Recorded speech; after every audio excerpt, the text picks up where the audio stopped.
the three. Big-time plays here by Steve Smith.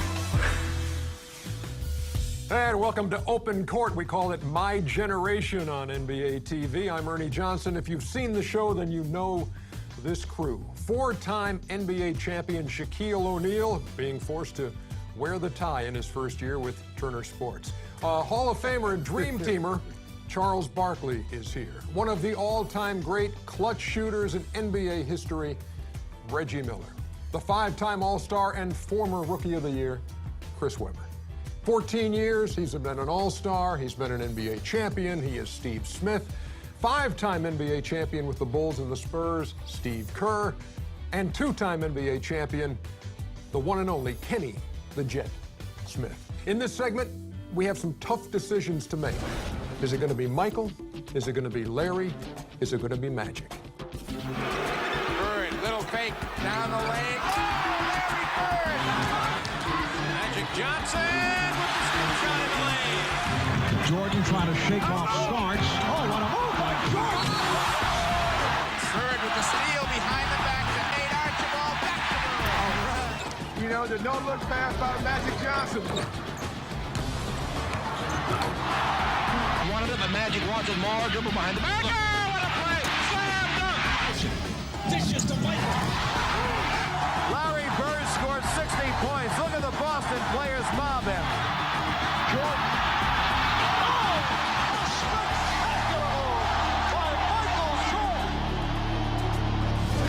And so you're starting out your team right now, and you have one of those three that you can pick, Kenny, and who is it going to be? Oh, you go to me first. I say I would go to Charles first, but he'd say Allen Iverson as in our fantasy draft show. But where would you go? You'd have to go with Michael. One, because he's gonna have people want to watch him as well. To me, that's why it's a hard choice, because Michael was a player that everyone wanted to watch, even players. And I think, but Magic and Bird may be the guys that people want to play with more than maybe Michael.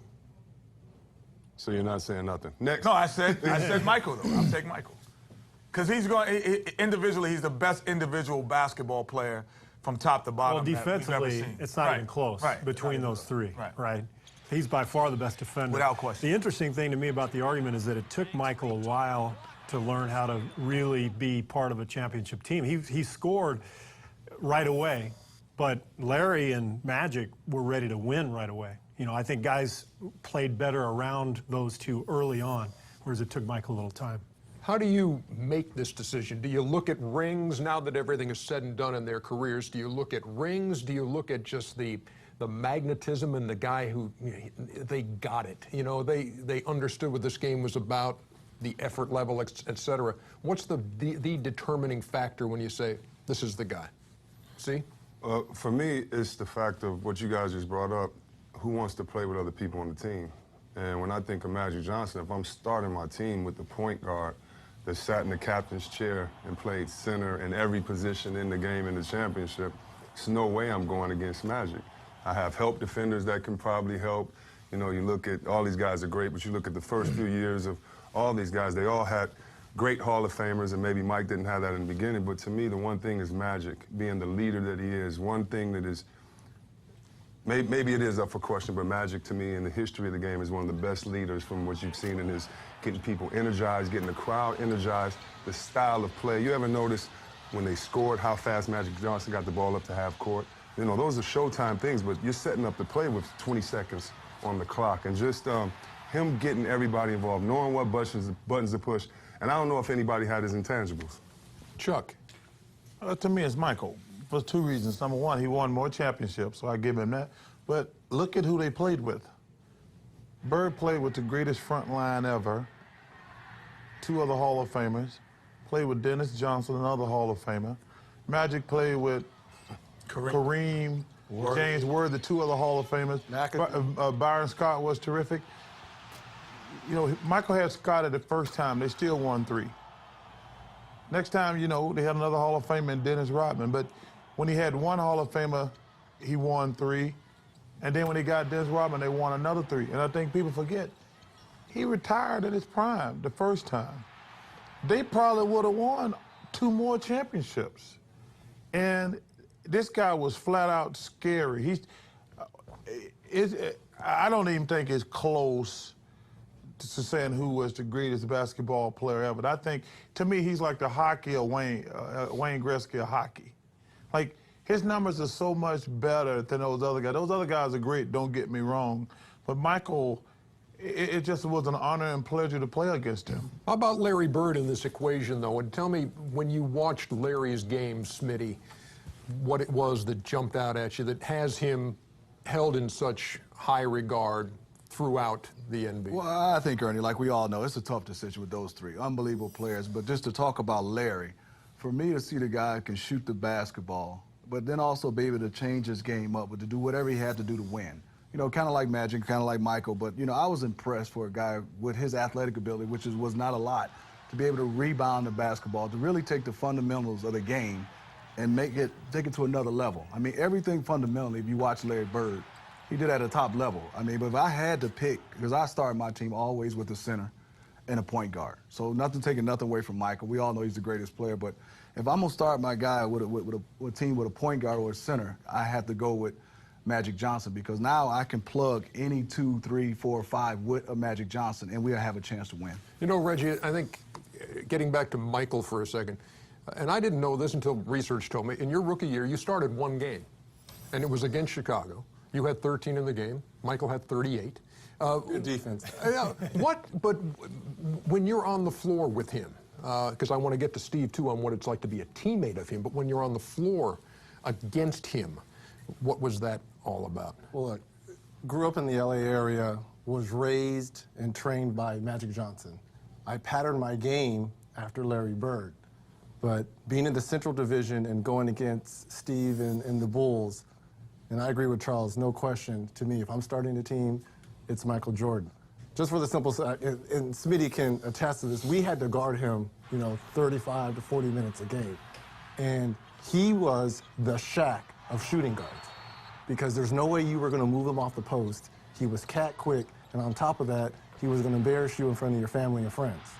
So having said all that, if I'm starting a franchise, not only do I want to put people in the seats, because Michael will do that, but his skill level was so far ahead of everyone else, I'm going with MJ. What are the intangibles and the things that the average fan does not see? You can go to a game and watch him play, but to be around him day in, day out, what made him different? I think just the will to win and the way that manifested itself in practice. I mean, every day was a battle. It really was. Whether it was a scrimmage, shooting drill, didn't matter. He wanted to win so badly, and that established the entire culture for the team. I mean, here's the greatest, most talented player on earth who's working harder than anybody. So if that doesn't kind of establish who you are, as an identity, as a team, I don't know what does. Shaq, jump in here. For me, it would have to be Magic Johnson, because if you look at the traditional point guard, they've always been not small, but smaller. Magic was the first oversized guy that excelled at being a point guard. He actually gave Chris and myself the confidence to be able to get the ball, take it off the glass, and go all the way. Mike, best player on the planet, never really had a chance to play against Larry Bird, but I actually used to hate Larry Bird. I hated him. Because, well, why? I mean, because, well, not hate him, I was sort of like, jealous of him, because he was a regular guy that did everything. He shouted in your face, he had to fade away. One time, I was watching a game, they was playing somebody, and I was betting this guy, and he was falling out of bounds, and he shot that thing over the backboard and it went in. I was like, I thought most of what he did was luck, but as I, got older and kept watching, I just knew that it was skill. And, for him to even have his name mentioned in this category with Magic and Michael Jordan just shows how great of a player he was. Yeah, I think Michael was the first great athlete that was the most fundamentally sound. Most great athletes, they don't try to be fundamentally sound, so they just jump over you, they run faster than you. But if you look at Michael, he'd have the correct hand in the passing lane. He'd have defensively, he's the only guy, he was Deion Sanders of basketball, where you wouldn't run a play on his side of the court because he was defensively could stop that side of the court. So, I don't think there's ever been anyone like him So it's a two-part question. Who's the best player ever, and maybe who you start your franchise with. Good food for thought, and it will continue with more of Open Court, My Generation, here on NBA TV. And we played Utah 2 years in a row, 6 games, so 12 games against John Stockton. And I have the greatest respect for him. I see him away from the court, love him, great guy, but he was a dirty bastard.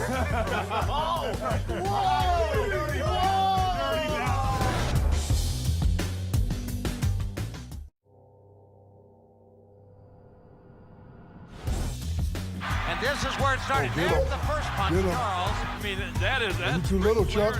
You too little, Chuck. Right there. Who's that? Oh! Who's that?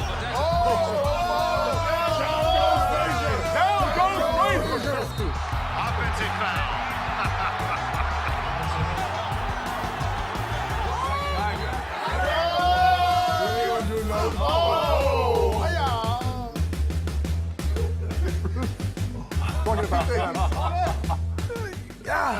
Talking about personal nemesis you may have had in the NBA. Kenny? Or are you just too nice a guy, you got along with that? No, I think that my personal nemesis was actually in the NBA Finals. Derek Harper. Because Derek Harper, that was the last year of hand checking. And so Derek Harper was one of those guys who could control you with his hand. But then, when he got to the Knicks, when we played against Dallas, when he played with Dallas, you know, I don't think the stakes were as high at the time when I came in the league for him, because I didn't come into the league when they were going for championships. So his attitude was a little bit different. He was more of a nice guy. But the Knicks had the reputation of being this mean team, and Patrick Ewing and Oakley and physical. So he changed his whole persona. Even before the game, he wouldn't speak to you. Like before, hey, Kenny, what's up? Now it was like, yo, what's up? Yeah, you know, like, hey, who are you right now? So from that, and then he was getting the best of me for 6 games in the NBA Finals. So I really was just sick at Derek Harper. Can you whittle down the list, Charles? I know we saw you hit Paul McKeskey with your wristband, and you know how much that hurts. Well, the McKeskey thing was one of those guys who's out there trying to get you to hit him. Which you did. Which I did. Work. Good job. Some of these guys back in the day, like Greg Kite, McKeskey, they like try to beat you down the whole game, try to make you lose your temper. You lose your temper. Lambeer just tried to knock the hell out of you. My personal nemesis is Kevin McHale, because he's the best player I ever played against. You could not stop him. I've always said that you could not stop that guy. And on the other end, I had to use every ounce of energy I did to score on him. That guy, when I looked at, because we all look at the schedule, we're like, okay, I can have some fun that night.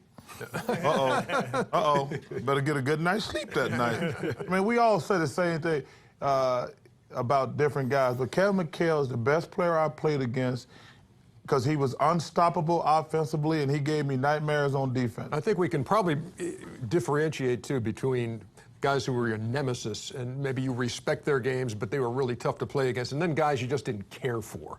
Shaq, you want to take a stab at guys you just didn't care for in a league? Well, I didn't care for a lot of guys, especially most of the guys on this panel. But, the guy I hated playing against the most was Rick Mahorn. He had this move that was called pull the chair. See, as big guys, you know, they teach us to, you know, feel where the defender is. You can either go left, you can go right. But, you know, Rick Mahorn had a real big physical body. And, like, he had this move that he would lean on you. So as soon as you lean back, you wouldn't be there, and you fall. One game, I had him, and I already had in my mind, I'm going to spin baseline, give him the bow, hope they don't call a foul, and throw it down. But I leaned back so far he wasn't there, I damn near went to the 3rd row. They called travel. I was like, so I hated playing against Rick Mahorn. And sometimes, I mean, you may have an issue with guys. I remember earlier in your career, there was talk, you know, about David Robinson. You thought maybe David Robinson had big time at one point. Is that over and done with? Well, nowadays that I'm retired, but if we had a game, it wouldn't be over. I just, you know, it was, you know, I had to find ways to motivate myself. So when I met Dave, he was nice, but he wasn't as nice as I wanted him to be. So it was like Dave signed his autograph, and he kind of come here, big fella. And he just signed something. I couldn't even read it. I was like, okay. So if I ever see you, I'm going to get him. You mad at his penmanship.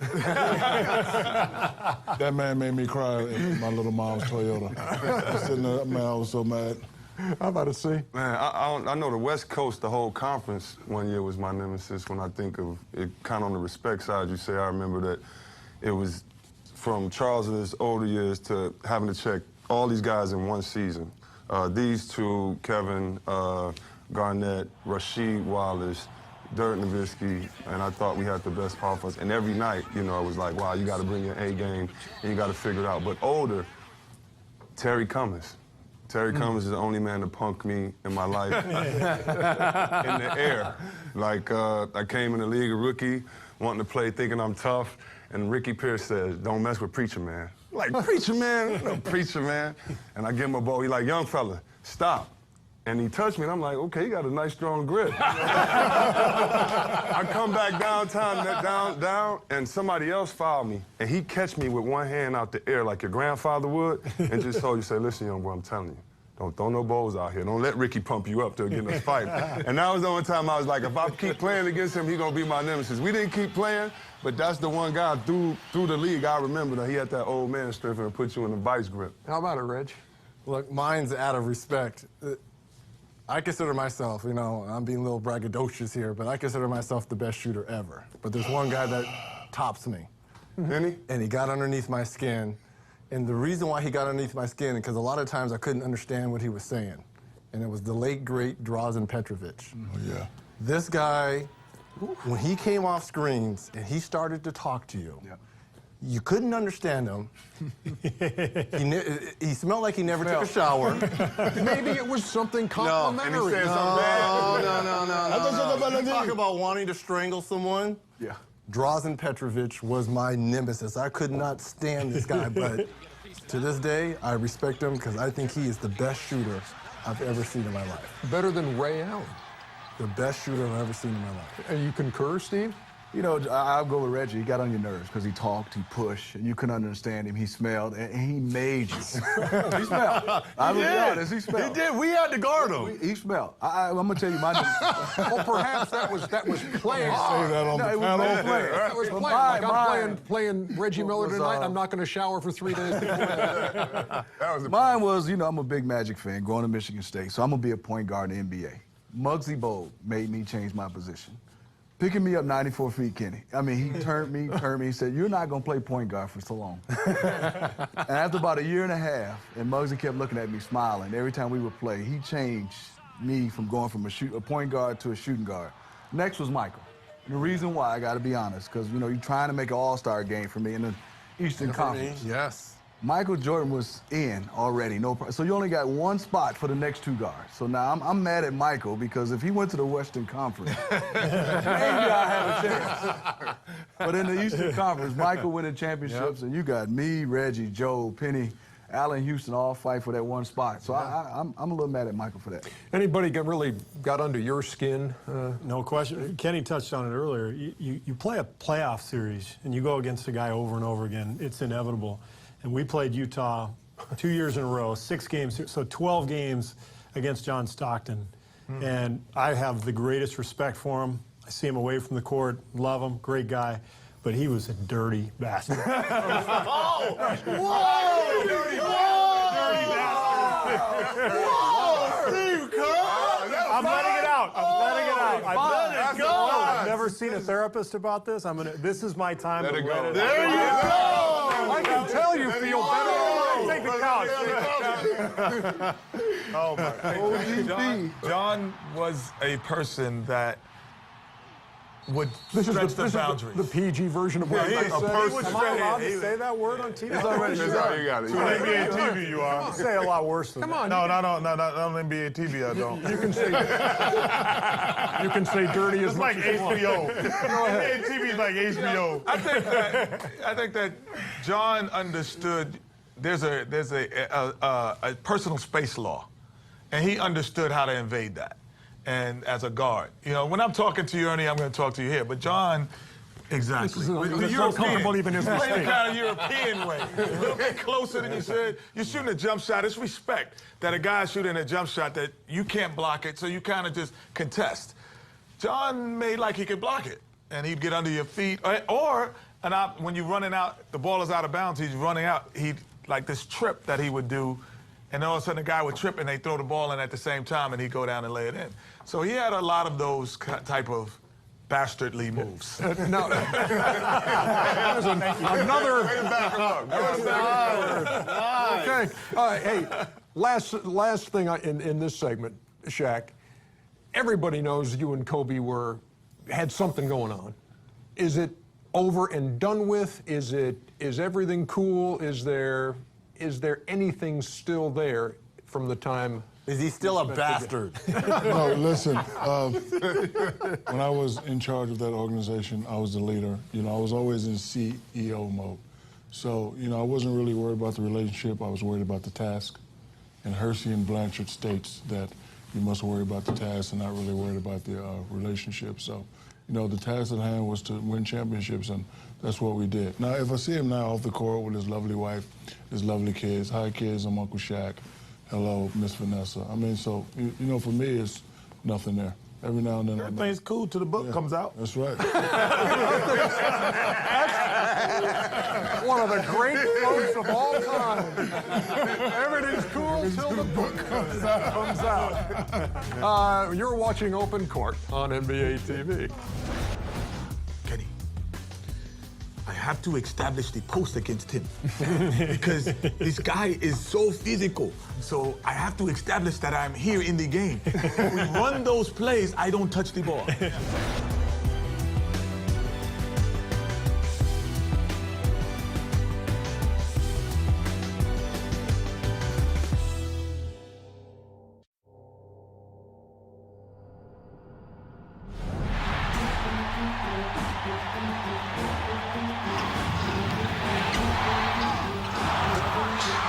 We're down to 5. Ewing for the win. Yes. Down low, Shaq already with a foul.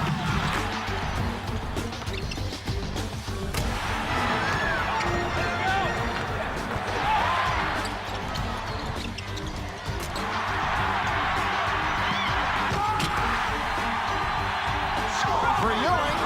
Ewing with the spin. Ewing, yes.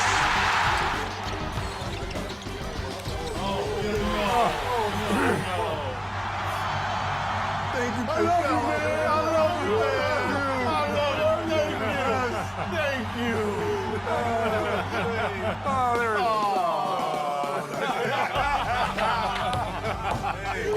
Man, we all need a helping hand sometimes. Good job, Adam Sandler. I ain't never do it. You ain't do it alone either. Hey. You ain't do it alone either. Hey, good job, Adam Sandler. Open Court continuing here with My Generation on NBA TV. So, tell me what it was like. You talk about in your generation, a couple of big men, Patrick Ewing and Hakeem Olajuwon.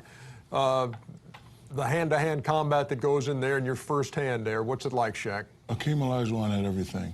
You know, most all the other centers, at best, they got 2 or 3 moves. But Hakeem, he was very unpredictable on the block. You know, you thought he was going right, he would go left.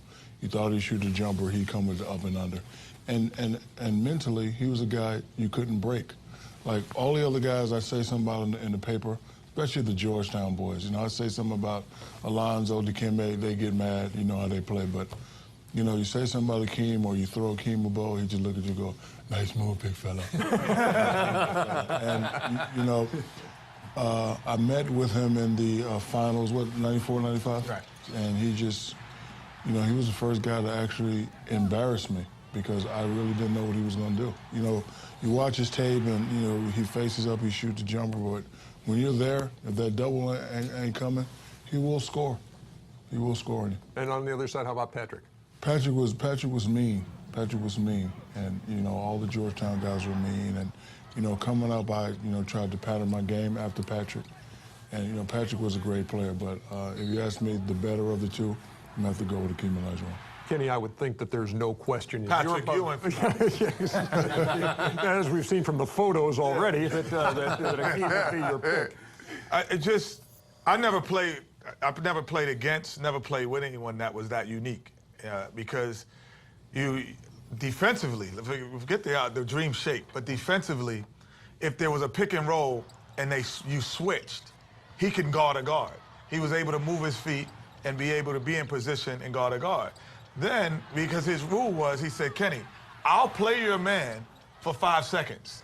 Just hold up the big guy, and then when he starts to shoot, I'll contest it and get back to mine. I'm like, you're gonna do all of that? I appreciate it. Like, how can you do all that? He really thought he could do it, and he actually did. So, to me, not even close in terms of what he brought to the table, just totally. Patrick is a great warrior, great competitor, and he probably played with the least amount of talent that any great Hall of Famer probably that you could mention in terms of, I don't think he ever played with another Hall of Famer. So he's the guy that maybe didn't have that talent around him, but he's not Hakeem. What was Hakeem like off the floor?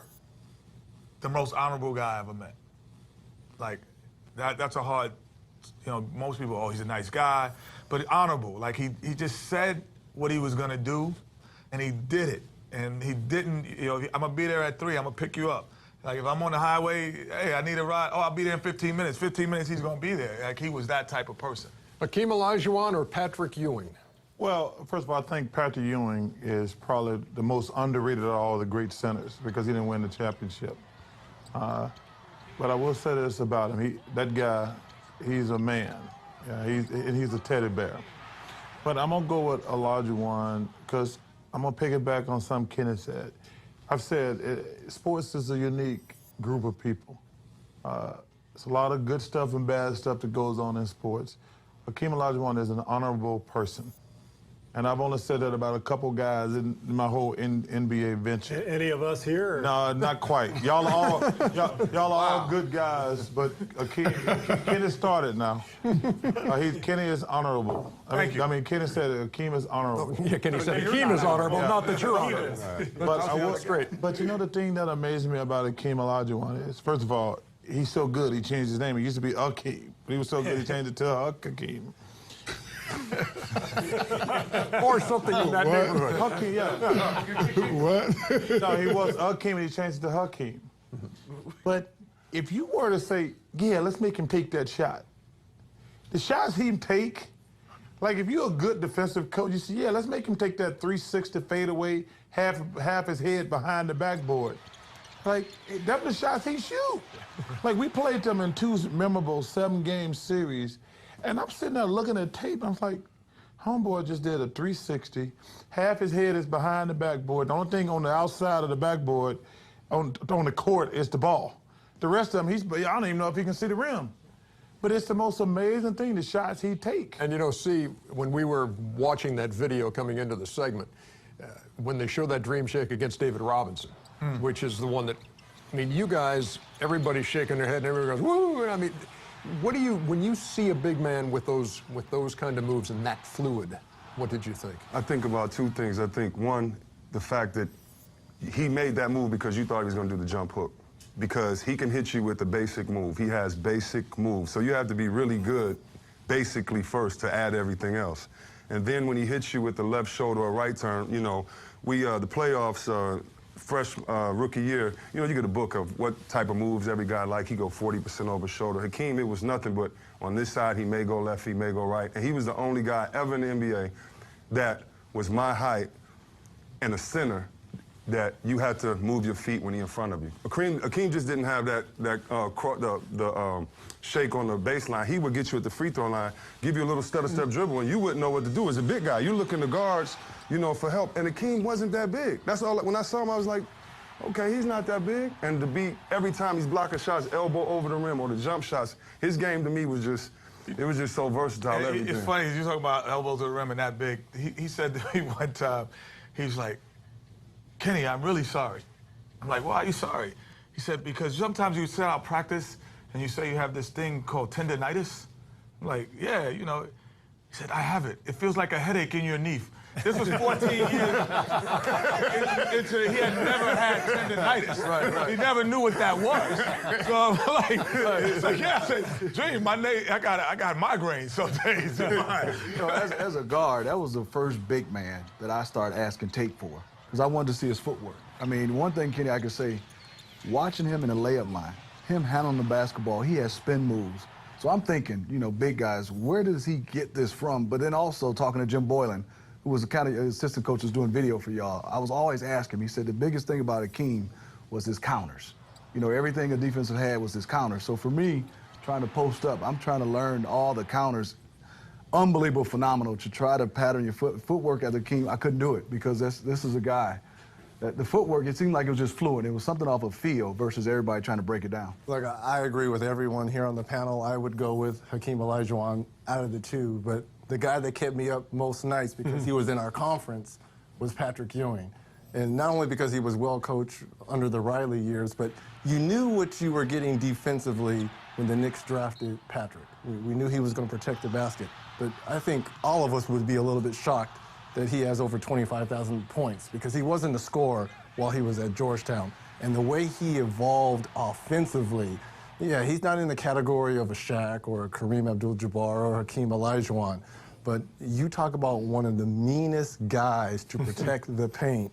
Patrick Ewing was that guy. And you had so many memorable nights against that team. You talked about being in the same conference, but the Pacers and the Knicks, and it was you, and it was Starks, and it was Spike, and it was Patrick Ewing. And I imagine those matchups even ratchet up that meanness and that intensity even more. But not only that, I don't think a lot of New Yorkers give Patrick Ewing the credit that he deserves. A lot of times he was the scapegoat, and it's unfair to him because this was one guy that brought 110% each and every night he took the floor. And yeah, he didn't win a championship, but it wasn't because it was a lack of effort.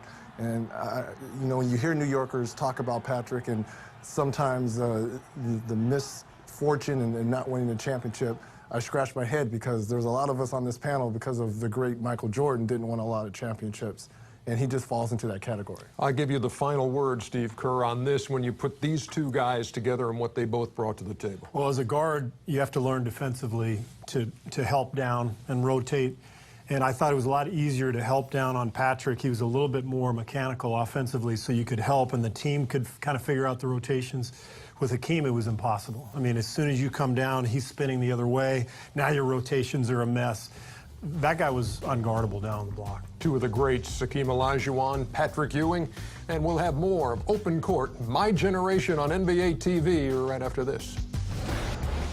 How did Doc help me? Doc took me shopping. He said, son, you're a grown-ass man. A grown man can't wear a warm-up suit through the airports all the time.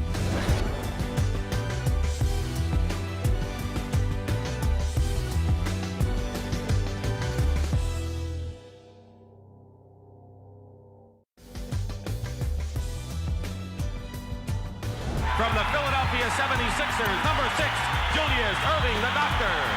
Way rock the baby to sleep and slam dunk. Julius roaring to the basket, came up and walked space. And now the doctor goes to work. And that sends everyone reeling. Unbelievable!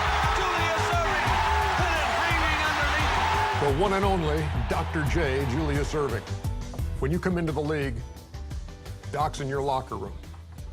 Did you approach him and say, hey, I'm Charles Barkley? Did he see you and say, welcome? How did that all work? I've told this story 100 times and I never get... I must not have been listening. I told the brothers. Just the brothers. Ernie, the night before training camp, I was up all night. I was nervous because it was my first training camp, obviously. But the number one thing I thought about the whole night was, how am I going to approach Dr. J? Do I call him Dr. J, Julius, Mr. Erving? I had cold sweats thinking about that. And so I'm sitting in the locker room. Because first of all, not only that, Moses, Bobby Jones, Andrew Toney, Maurice Cheeks, like the Sixers, this was their heyday. So I was up like, God, I want to see all these guys I've been watching on TV. I don't know what to do. And Doc was clearly at the forefront. And I'm sitting there, And finally, I'm in the locker room, and I said, well, I don't know what to do. And Doc comes over and says, hey, young fella, I'm Doc. And I said, I'm Charles Barkley.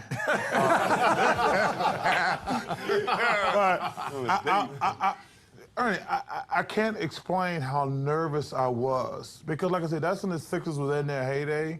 And seeing Doc and Moses Maurice and Bobby and all those guys, but Doc was the guy. That's one thing I always, like, we'll all have this in common. When we're growing up as little kids, there's very few players, the kids, say, I'm Dr. J, I'm John Havlicek, I'm Magic Johnson, I'm Larry Bird. We all got somebody, who we are. And, man, Doc was the guy for most people, especially somewhere like me where we don't have NBA basketball in Alabama. But he made it so, that's the only thing I was nervous about. How did he help you as a rookie in the NBA? Well, Ernie, one of the problems in the NBA today, I think, I want to give, Moses is my mentor, Doc is my mentor, Maurice and Clement Johnson and all those guys. One of the big problems in the NBA today is I don't think they have enough older guys on these teams. Listen, as great a player as Dwayne Wade is, LeBron James, they're like 27. Nobody knows a lot at 27. I think that's one thing that's really hurt the NBA. I think every NBA team should have an older guy. How did Doc help me? Doc took me shopping. He said, son, you're a grown-ass man. A grown man can't wear warm-up suits through the airports all the time. And I know that's like guys don't understand. Like, most guys, when we come from college, we all got warm-ups. We wear warm-ups everywhere. Like, dude, you're a professional now. He took me shopping. They bought me suits. Stuff like simple stuff like that. He said, you're a grown man now. You ain't in college. When you're in college, the whole team wear warm-ups. We can't have 9 guys wearing suits and then you and Leon Wood getting on here in sweats. You know what, Ernie, you said about who would you start your franchise with Larry Bird, Magic, and Michael. Well, Dr. J is who you would start your league with. And he's the guy who could be an ambassador for the league, and he could be a spokesman, and his style of play was infectious. So he create all of those things that those three had. Dr. J was the first league ambassador. And in terms of being ABA to NBA. Yeah, and really being a pioneer in style of play and the whole, just call it swagger, call it style, call it flash, whatever. He had it. And the fro. And I think that, yeah. The fro really set him apart, especially in his ABA days, coming in, merging into the NBA. But look, I grew up a Laker fan. And in '83, obviously, when Philly played the Lakers, how many of us here, seriously, after that move, when he went baselining, he held it, and how many of us went outside and tried to do that? We didn't have the big hands, but we all tried to be like Dr. J. We all tried to sail. We all tried to jump from the free throw line. I think he originally won the first slam dunk competition. Reggie, you mentioned the fro. How about the shoes? Yeah. Isn't he the first guy who had his own shoe? Remember the Commerce Dr. J? Yeah. You're right, Steve. I don't think anybody else up Chuck to that Taylor. point had their own Chuck Taylor. Right. Doc was the first brand. Yeah. I think when also to echo Charles, because Doc lives here in Atlanta and I'm still with him, being around him, you're still nervous around Doc. I still go up to him and I say, Doc, how you doing? And he said, I'm fine, Steve. He still has that fatherly figure over you. And like you said, Kenny, he's an ambassador of the league. I mean, Dr. J is something my dad talks about, my granddad talks about, I still talk about. I mean, I think he'll go one player like Michael, and those players will go through generations after generations. How did he impact your development as a basketball player? Well, I think it was just what you said, his style. I think the individuality of him on his teams is what made him, because you always knew Dr. J played on great teams and everything, but I knew Dr. J, who he was, whether it was with the Pisces or the fish to say Pittsburgh, and he had the same, afro on, or it was just, he was always professional, it seemed like. It seemed like, it was always his demeanor, but you knew that what he had inside of him, you wanted it, and maybe you had a little bit of your own in there, and if you ever got the chance to play, you were going to do your dunks your way, you were going to do your things your way. I mean, no one glided or even tried to have body movements like him, and so he taught me, you can be your own individual. Doc was just so smooth. He was smooth above the rim and below the rim. He was just so cool doing it. I can remember one time at LSU, I missed class, and he was down there doing something for Converse, and Coach Brown brought him over. And when I woke up, it was a hand on my chest, and I thought it was a guy that if you miss class, you got to run laps. So I'm thinking, oh man, I got to run these laps. And then when I looked up, it was Doc. He was like, how come you didn't go to class, big fella?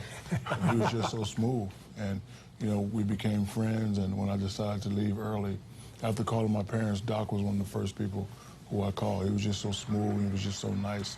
And he was very hospitable. That's a cool point, too, because I wonder, there are certain guys you'll never forget when you met Dr. J, right? Right. Correct? Yep. Sure. I mean, it's just the presence. I mean, you just feel like he has the answer, whatever you want to ask. I mean, Dr. J, you know, we talk now, you know, about our kids. And, you know, everything is, he takes a little pause. And whatever he says, I mean, I'm listening like I'm a little kid again. That's what Dr. What's that, Yoda, the person with the beard? Who's the person, not Yoda, but the person with the beard? And they come in and then you're going to see this great, you're going to see this great person to get all of the insight from. He's like that person in those from the Matrix. In those, Oracle. He's the Oracle. He's the Oracle. He still is that guy. Like, even last year, we were doing the playoffs, and I remember you said this is the best part about our job. We had one of the best conversations before the game. We were talking about just who our favorite players were and all this, and Dr. J walked in, and I've always had the biggest hands I've known. I've never met anybody with hands bigger than mine. And it was just an honor to go up to him and say, you know, let me see your hands. No, give him the better story. I have an event All-Star Weekend. Oh, you gonna tell him? Tell him. I'm a Dr. J fan. Go ahead. Dr. J is at the event, and Chris Webber's there. So all of a sudden, you know, the night is ending, and Chris is walking around with a cup. So I'm like, Chris, why are you taking the cup? This was Dr. J's cup. So he stole the cup for the event and had him sign it. And this is 2 years ago, so that's the impact. Still hasn't pointed out. I actually drink out of everything. I haven't washed it. It's just got his name on it. Hey, you know, Reggie says it's part of it was the fro, and your hairdo on that photo over there. Look, I tried a little bit of I tried to do the Dr. J roll right there. I had a little curl. EST, the fellow. Wow. I tried to have the doc there. That was the best I could do. There's Kenny and the Czar. I look like Robert Reed. Robert Ray Parker Jr., Kenny. You're watching Open Court on NBA TV. More to come. No, it was a scene when they was getting ready to start making love on the floor. So the girlfriend pulls out some hot cheese and started melting on his chest, and he was going, and that cheese was burning his chest.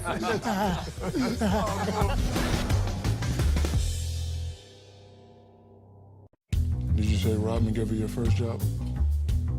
That's a violation for Michigan. Exactly. Another one. That's a violation for Michigan. Another one. He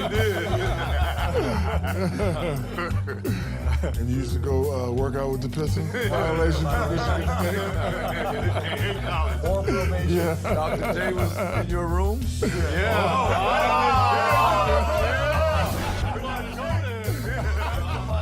For more Open Court, check us out on NBA.com and NBA TV.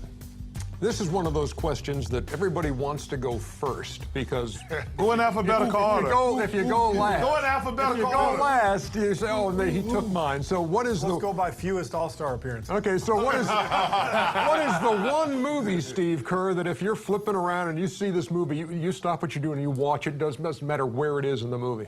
Shawshank Redemption. Oh, That's an easy one for me. Great movie. Great movie. What is it about Shawshank, Steve, that strikes a chord with you? Red and Andy, the friendship between those two guys, and then, you know, the scene at the end where they finally end up in Mexico. I didn't you haven't see seen it? Oh, my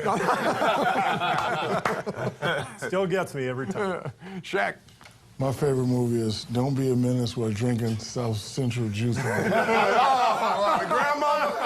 Yeah. Are you kidding me? No, listen. Small world, it was a scene when they was getting ready to start making love on the floor. So the girlfriend pulls out some hot cheese and started melting on his chest, and he was going, and that cheese was burning his chest. That was a lot making sense. Hey, that's your favorite movie, wasn't it? Black Mountain? Remember that, Chris? Was not Remember that, Chris, and that cheese? Wasn't as good as the book. That's Shawshank Redemption. Okay. All right, man. I'm somewhere in the middle. I'll go in the middle. together. Give me something. It's two, actually. Do the right thing on training day. You said give him one. We said give him one. Give him one. Now you I probably would took go someone's over here. Okay, I would go with do the right thing. Do the right thing. Because it's based out of New York. New York. Kenny's from New York. All right, the next question. Hey, my name is not Kenny. It's Ken N.Y. Stop it. We have somebody here who's in the film business, so I greatly value the answer I'm getting here from Reggie Miller. Well, I'm sure this is going to be someone on my left side's movie, Remember the Titans. Yeah. Denzel Washington. I just think, the social I'm concept. dodging bullets over here. Nobody's going to take driving Miss Daisy. Don't worry about it. Go ahead. Mine is life. With Eddie Murphy. I got another. Okay. The gun line, boss. Oh, yeah. But that's the gun line. You know that one. You better start talking, boy. You're going to make me follow them bottles, boy. You know what? And I can't be no more inventive. That's my favorite. Don't cross the gun line, boss. Cross the gun Stay line, to boss. Mississippi. Yeah, that's my favorite. That's my favorite. Like, You know that one, Chuck? You seen that? I do.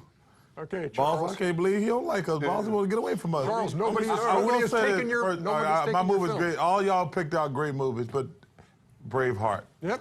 Braveheart is my favorite movie. I watch it I watched it about 3 days ago. Anytime I'm going through all those channels, I see Braveheart. Now, this is pre-crazy Mel Gibson, I might add. Yeah, okay. not the Mel Gibson now, but that's my favorite movie of all time. What about yours? I'm a big fan of No Country for Old Men. I like that. A big fan of The Untouchables. No, you only get one. You only get one. I know, but last time I checked, I'm hearing 10-9-8-7-6. I'll just fill it up with as many movies as I can. What about Kazam? That's open. Kazam! Oh, Kazam! Why did I say that? I should. You know, they said Kazam was so bad, they didn't even put that on DVD. I was trying to think of a movie that had a cheese scene. Hey, that was fun. Ratatouille. Yeah. By the way, y'all.